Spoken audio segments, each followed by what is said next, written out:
Here we go. It's an amazing 1911 Harley Davidson twin engine being fired up after assembly.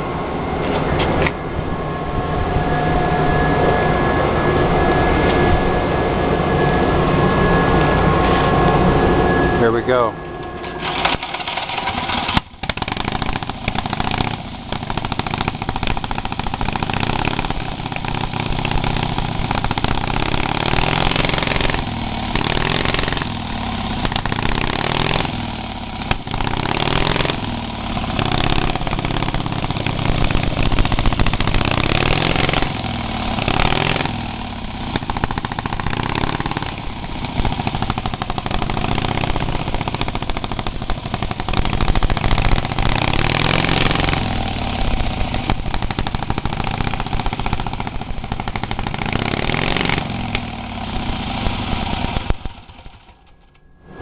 There you go.